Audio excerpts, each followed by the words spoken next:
రేపే కాంగ్రెస్ లోకి షర్మిల.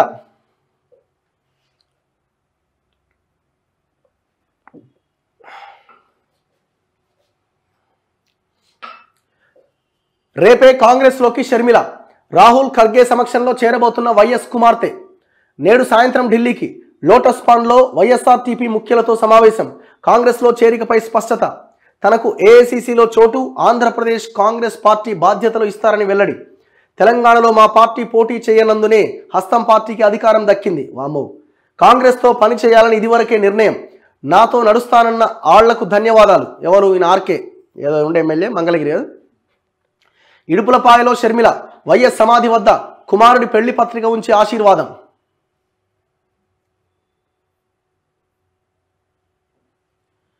మాజీ సీఎం వైఎస్ రాజశేఖర రెడ్డి కుమార్తె, ముఖ్యమంత్రి జగన్ చెల్లెలు వైఎస్ షర్మిల కాంగ్రెస్లో చేరిక ఖరారైంది. గురువారం కాంగ్రెస్ అగ్రనేత రాహుల్ గాంధీ, ఏఐసీసీ అధ్యక్షుడు మల్లికార్జున ఖర్గేల సమక్షంలో ఆమె పార్టీలో చేరబోతున్నారు. వైఎస్ఆర్టీపీని కాంగ్రెస్లో విలీనం చేస్తున్నట్లు ప్రకటించారు. ఇందుకోసం ఆమె బుధవారం సాయంత్రం ఢిల్లీ వెళ్తారు. వైఎస్ఆర్టీపీ ముఖ్య నాయకులు వాడుక రాజగోపాల్, తూడి దేవేందర్ రెడ్డి, పిట్టా రామరెడ్డి తదితరులు వెళ్తున్నట్లు పార్టీ వర్గాలు తెలిపాయి. మరోవైపు షర్మిల మంగళవారం లోటస్ పాండ్లోని వైఎస్ఆర్టీపీ రాష్ట్ర కార్యాలయంలో పార్టీ ముఖ్య నేతలతో భేటీ అయ్యారట. అన్నా మేనల్లుడి పెళ్లికి రా, కొడుకు వివాహానికి జగన్ను ఆహ్వానించబోతున్న షర్మిల నేడు తాడేపల్లిలో సమావేశం, తర్వాత గన్నవరం నుంచి ఢిల్లీకి బయలుదేరి వెళ్తారట.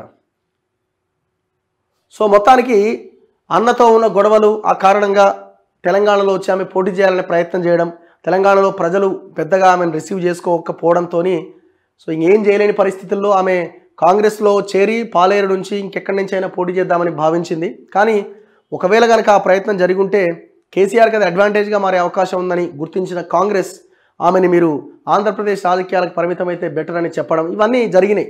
ఇందులో కొంత రేవంత్ రెడ్డి పాత్ర కూడా, అంటే ఆయన ఎట్టి పరిస్థితుల్లో ఆమె రాక తెలంగాణలో పోటీ చేయడం అన్నది కాంగ్రెస్కి లాభం చేకూర్చదు, కాగా నష్టమవుతుందని చెప్పడం, ఆ తర్వాత కొంత ఆయన మీద కూడా కొంత సీరియస్ అవ్వడం, ఇవన్నీ మనం చూసిన పరిణామాలు.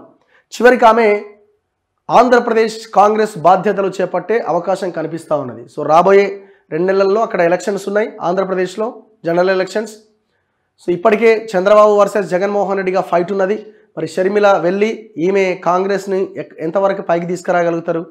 జగన్మోహన్ రెడ్డి ఓట్లు తీలుస్తారా, లేదు ప్రజా వ్యతిరేక ఓట్లు తీల్చి జగన్మోహన్ రెడ్డికి లాభం చేస్తారా అన్నది మనం భవిష్యత్తులో రాబోయే రోజుల్లో చూడాల్సింది.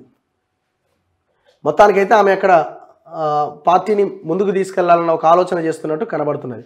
కానీ ఇది ఇంకొక చర్చ, ఇది right time or wrong time అన్న చర్చ కూడా నడుస్తున్నది.